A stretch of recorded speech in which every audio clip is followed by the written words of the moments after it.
Hi hello welcome to our channel. నేను మీ సిరి. ఈరోజు మనం చెప్పుకోబోయే కథ ఇష్టమైన సకుడ పార్ట్ 223. కథలకు వెళ్ళే ముందు లైక్ చేసి వీడియోని హైప్ చేయడం మర్చిపోకండి. తమ భార్య వైపు జాలిగా చూశాడు ప్రతాప్. ఈరోజు తన కూతురు పుట్టినరోజు. గగన్ ధరణి వాళ్ళు రాకపోయి ఉంటే రేవతి ఏడుస్తూనే ఉండేది. వాళ్ళు వచ్చారు, కాస్త ప్రశాంతంగా ఉంది అనుకుంటుంటే వేదని చూసి తన కూతురేమో అనుకుంటుందేమో. రేవతి, తను మన మైథిలి కాదు, వేద. ఆమెకు సర్ది చెప్పబోయాడు ప్రతాప్. కాదండి, తను మన మైథిలి. మీ మావయ్యకి నువ్వు చెప్పు అంటూ తన అల్లుడి వైపు చూసింది రేవతి. నాకేం తెలుసత్తా, వేదకి తెలియాలి, అతను తాపీగా అన్నాడు. వేద, ఏంటమ్మా ఇది అని ప్రతాప్ అయోమయంగా అడుగుతుంటే వేద ఒక క్షణం ఆలస్యం చేయకుండా దగ్గరకు వచ్చి ఆయన హృదయం మీద వాలిపోయింది. ప్రతాప్ నిశ్చేష్టుడైపోయాడు. నేను మీ మైథిలినే అంటూ వేద ఏడ్చింది. వేద మాటలు వింటూనే భార్య వైపు చూశాడు. అతనికి మాటలు పెగలట్లేదు. తన సతీమణి ఏం చేస్తుందా అన్నట్టు పక్కకి తిరిగి చూసిన గగన్కి వాళ్ళ మాటలు వింటూ ముక్కు చిదుతోంది ధరణి. కళ్ళు తుడుచుకుంటూనే ఉంది ఆమె పదే పదే. దీర్ఘంగా నిట్టూరుస్తూ ఆ ఎమోషనల్ డ్రామాని కళ్ళార్పకుండా చూస్తున్నాడు గగన్. నా పెళ్ళాం ఇక నన్ను పట్టించుకోదేమోరా పక్కనే ఉన్న హర్ష అంటుంటే గగన్ నవ్వాడు. ధరణి అలాగే నిలబడి ముక్కు చేదుతుంటే మీ ఫ్యామిలీ ప్రేమలోకి నువ్వు వెళ్ళవా అని అడిగాడు గగన్. నువ్వు నన్ను ఎక్కడ వెళ్ళనిచ్చావు అని అలాగే ముక్కు చేదుకుంటూ అన్నది ధరణి. వాళ్ళ సీన్స్ అయిపోయి నెక్స్ట్ వెళ్దాం. గగన్ పెదవి విరుస్తుంటే అతని వంక ఉక్రోషంగా తల తిప్పి చూసింది ధరణి. అతని నవ్వు ఆమెకి వినిపించింది. వేద చుట్టూ చేతులు వేసి మరొక చేత్తో భార్యని దగ్గరికి తీసుకున్నాడు ప్రతాప్. నువ్వు మా మైథిలివా? ప్రతాప్ అదే ఆశ్చర్యంతో అడుగుతుండగానే అతని కంటిపొర మీద నీళ్లు తేలి ఆడుతున్నాయి. అవును, వేద ఏడుస్తూనే చెప్పింది. ఎలా తెలిసింది? ఆయనకింకా అనుమానంగా ఉందా? ఆ ఫోటోలన్నీ నావే. టీపాయ్ మీద తెరిచి ఉన్న ఆల్బమ్ వైపు చూపించింది వేద. అటువైపు చూసి వేదని పోల్చుకోవడానికి అన్నట్టు చూస్తున్నాడు ప్రతాప్. ఎక్కడో ధరణి పొలికలు కనిపిస్తున్నాయి. అతని కూతుర్ని హత్తుకుని కళ్ళు మూసుకున్నాడు. 24 ఏళ్ల క్రితం తప్పిపోయిన తన కూతురు మళ్ళీ ఈరోజు తన కళ్ళ ముందు ఉంది. ఆ ఉద్వేగం చెప్పలేకపోతున్నాడు. రేవతి, వేద అయితే ఇంకా ఏడవడం ఆపనేలేదు. మా అత్తని కూడా మీతో జాయిన్ చేసుకున్నారన్నమాట అని గగన్ అంటుంటే కళ్ళు తుడుచుకుంటూ ఏంటి అన్నది ధరణి అర్థం కానట్టు అయోమయంగా. మా అత్తకు కూడా నీ ఏడుపు అంటించేసినట్టున్నావు. గగన్ మాటల్లో వెటకారానికి ధరణికి ఒళ్ళు మండింది. కానీ ఏం చేయగలదు పాపం. నీకు అక్కా చెల్లి ఉండి తప్పిపోయి ఉంటే అప్పుడు నీ కళ్ళ ముందుకొస్తే అప్పుడు తెలుస్తుంది అన్నది ధరణి. ఇది మరీ బాగుంది. ఇప్పుడు నీ ఫీలింగ్ ఏంటో తెలియడం కోసం అన్నీ జరగాల. నీ ఏడు ఫేస్ చూస్తేనే అర్థమవుతా ఏంటి అని అన్నాడు గగన్. ఏడుపు మొహంతో అతని గుండెల మీద వాలింది ధరణి. తన్ని కనీసం ఏడవనివ్వడేంటి ఈ మనిషి? తన అక్క తిరిగి వచ్చేసింది. ఈ మనిషికి అర్థం కాదులే. కాసేపటికి ముగ్గురు ఉధృతి తగ్గాక రేవతి, వేద కళ్ళు తుడుచుకున్నారు. రేవతి గబగబా మంచినీళ్ళు తీసుకొచ్చి వేదకి తాగించింది. అలా ముగ్గురు కూర్చున్నారు పక్కపక్కనే. తన తల్లిదండ్రుల మధ్యలో కూర్చుంది వేద. మైథిలి, నువ్వు మా కూతురు అని ఎందుకు అనుకుంటున్నావు? నీకు ఎలా తెలుసు అసలు? ఈ ఫోటోలు చూడగాని ఎలా అనుకున్నావు నువ్వు అని ప్రతాప్ అడుగుతుంటే మీకు ఎవరికీ తెలియని విషయం. మీరు నా కోసం ఎలా అయితే వెతికారో నేను మీకోసం వెతుకుతున్నాను అని అంటూ మళ్ళీ కళ్ళు తుడుచుకుంది వేద. రేవతి, ప్రతాప్ విస్మయంగా చూశారు. ఏంటి మైథిలి నువ్వనేది? నువ్వు ఎప్పటినుంచో వేరే వాళ్ళ దగ్గర పెరిగావు కదా, మరి నీకు ఎలా తెలుసు? అదే ఆశ్చర్యంతో అడుగుతున్నాడు ప్రతాప్. వేద అనే అమ్మాయి ఆయనకు తెలుసు, కానీ పెద్దగా వేద గురించి ఏమీ తెలియదు. సరిగ్గా మాట్లాడింది కూడా లేదు. ఇప్పుడు తన ముందే వేరే ఎవరో అమ్మాయి వేద కాదు, తన మైథిలి అని తెలుస్తోంది. నేను పెరిగేటప్పుడు నాకు ఈ విషయం తెలిసింది. మా డాడీ వాళ్ళ అమ్మ ఉండేది. మా నానమ్మ నన్ను చాలాసార్లు వాళ్ళ కూతురు కాదని తిట్టేది. ఆ విషయం నాకు అర్థమయ్యి అమ్మని అడిగితే అమ్మ కాదు అని వాళ్ళ కూతురునని నాతో చెప్పేది. కానీ నేను పెద్దయ్య కొద్దీ నానమ్మ అలా అంటూ ఉండేది వాళ్ళ మనవరాల్ని కాదని. అప్పుడే నాకు ఈ విషయం అర్థమైపోయింది. కానీ అమ్మ వాళ్ళని గట్టిగా అడిగాను. వాళ్ళ విషయం చెప్పారు. అంటూ రేవతి ప్రతాప్ల వైపు చూసింది వేద. నేను 2 ఏళ్ల పాపగా ఉన్నప్పుడు ఎవరో ఒకతను నన్ను తీసుకెళ్తున్నాడట. ముసుగు వేసుకుని ఉన్నాడు. అలాగే పరిగెత్తుతూ ఆ రోజు స్కూటీ మీద వస్తూ నాన్నకి కనిపించారట. అతని మీద అనుమానం వచ్చి ఆపడంతో నన్ను అక్కడే వదిలేసి ఆ వ్యక్తి పారిపోయాడట. వెంటనే నన్ను ఎత్తుకుని ఇంటికి తీసుకెళ్లాడట నాన్న. పోలీస్ స్టేషన్లో కంప్లైంట్ ఇవ్వడానికి వెళ్ళి అంత పసిపాపగా ఉన్న తనని వాళ్ళకి ఇవ్వలేకపోయారని వాళ్ళు ఏం చేస్తారో అన్నట్టు భయపడ్డారు. ఆ పని చేయలేకపోయారు. వాళ్ళకి పిల్లలు లేరు కదా, నన్ను ఉంచుకోవాలని ఇద్దరు నిర్ణయించుకున్నారు కూడా.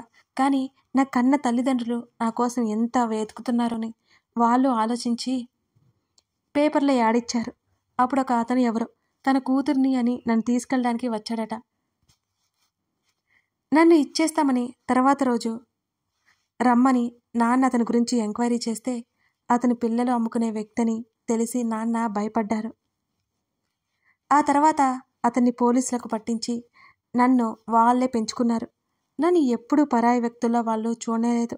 నేను పెరుగుతున్న క్రమంలో వాళ్ళ కూతుర్ని కాదని తెలుసుకున్నాను నేను మెల్లిగా. కానీ నేను ఆ విషయం వాళ్ళతో డిస్కస్ చేయలేదు. వారు నన్ను ఎంతో ప్రేమగా చూసుకున్నారు.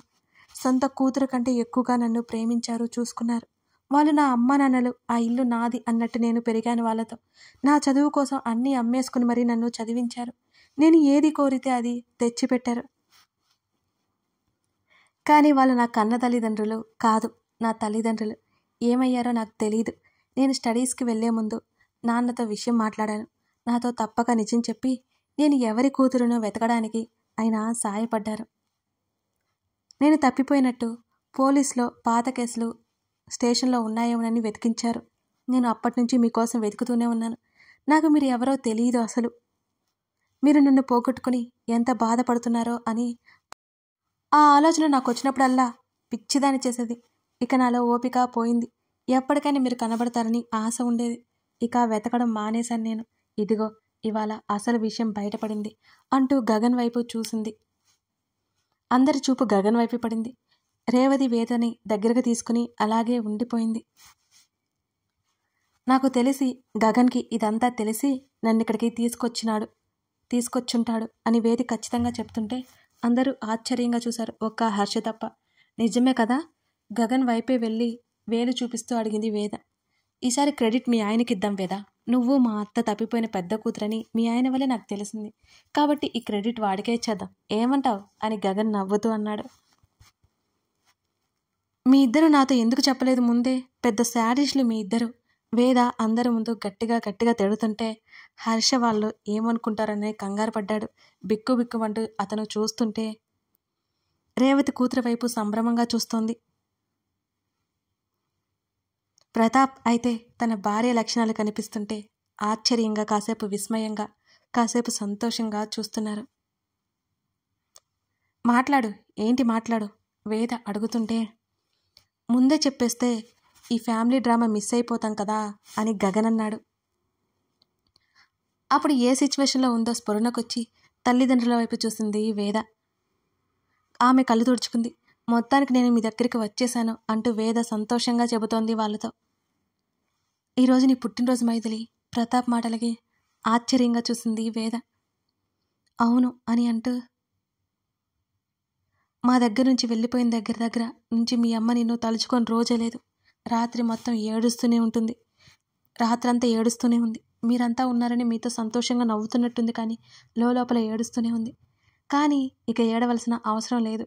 ఈ రోజు నుంచి ప్రతిరోజు, ప్రతి సంవత్సరం ఇక మీ అమ్మకి ఏడవలసిన పనే లేదు అని ప్రతాప్ ఉద్వేగంగా చెబుతుంటే వేద పెదవులు అదరే. ఆమెకు మళ్ళీ ఏడుపొస్తుంటే రేవతి భుజం దగ్గర ముఖం దాచుకుంది. ధరణిది వేదది మనస్తత్వాలు విభిన్నమైనవి. ప్రతాప్ ఆశ్చర్యంగా అలాగే చూస్తున్నాడు. ఇద్దరు అక్క చెల్లెలైనా సరే రేవతిలాగా వేద బిహేవ్ చేస్తుంది, తనలాగా ధరణి ఉంది అనుకుంటూ తన చిన్న కూతురు వైపు చూశాడు ప్రతాప్. ఇంకా తన మనసులో భావాలను వ్యక్తం చేయలేక అలాగే కూర్చుని కళ్ళు తుడుచుకుంటున్న ధరణి కనిపించింది ఆయనకి. ధరణి ప్రతాప్ పిలవడంతో ఆమె తండ్రి వైపు తల తిప్పి చూసింది. ఇలారా. తండ్రి పిలవగానే మెల్లిగా లేచి దగ్గరకొచ్చింది. వేద గబుక్కున పైకి లేచింది. వేద తన అక్క అనే సంతోషం లోపల పొంగుతూ ఉన్న బయటికి చూపించలేని మనస్థితి ధరణిది. కానీ వేద అలా కాదుగా. ధరణి కనిపించగానే గట్టిగా కౌగిలించుకుని ధరణి బుగ్గ మీద మరింత గట్టిగా ముద్దు పెట్టేసుకుంది. ధరణి నా చెల్లి, నాకు చాలా హ్యాపీగా ఉంది అంటూ ఆమె సంతోషాన్ని బయటపడేస్తూ అలాగే కౌగిలించుకుని చెప్పింది వేద. ధరణి కన్నీళ్లతోనే నవ్వుకుంది. ధరణిని చూస్తే ఎప్పుడూ చూసినట్టని హర్ష గగన్తో ఎన్నోసార్లు అనడం గగన్కి హర్షకి ఇద్దరికీ గుర్తుకొచ్చి ముఖముఖాలు చూసుకున్నారు ఆ ఇద్దరు వ్యక్తులు. హర్షకి చూసినట్టు అనిపించడానికి కారణం వేదని చూడ్డం.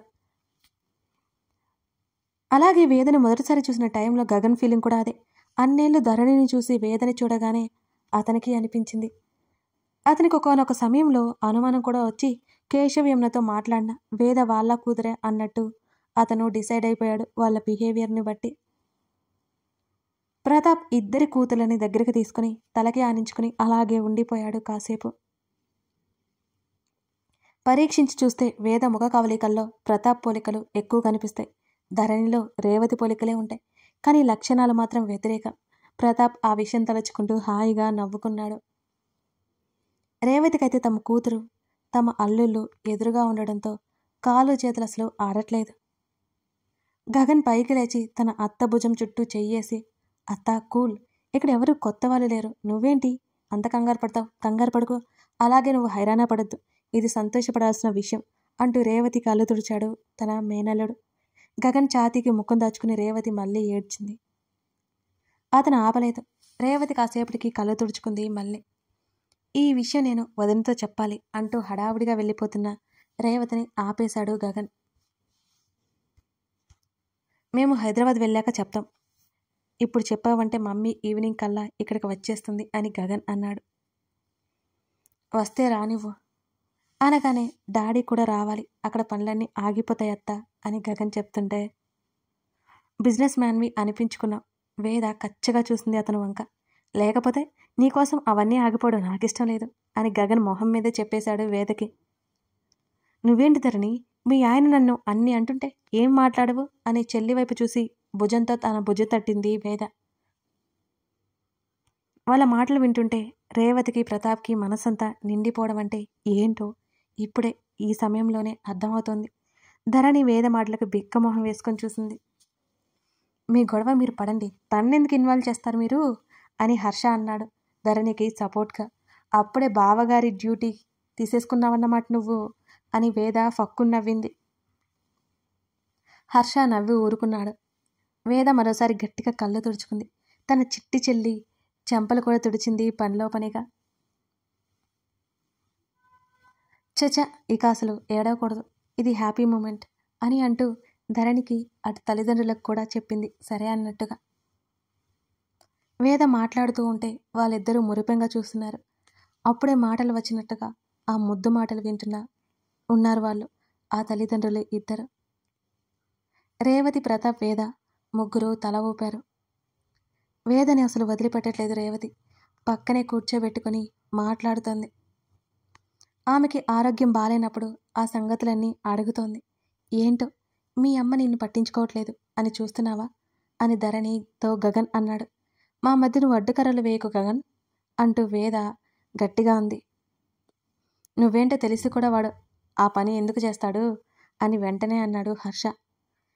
వాళ్ళ మాటలు వింటూ రేవతి నవ్వుతోంది. కథ కొనసాగుతోంది. ఇలా మొత్తానికి మన ధరణి వేదలు అక్కా చెల్లెలుగా అర్థమైపోయింది కదా. ఈ ఎపిసోడ్ మీకు ఎలా అనిపించింది?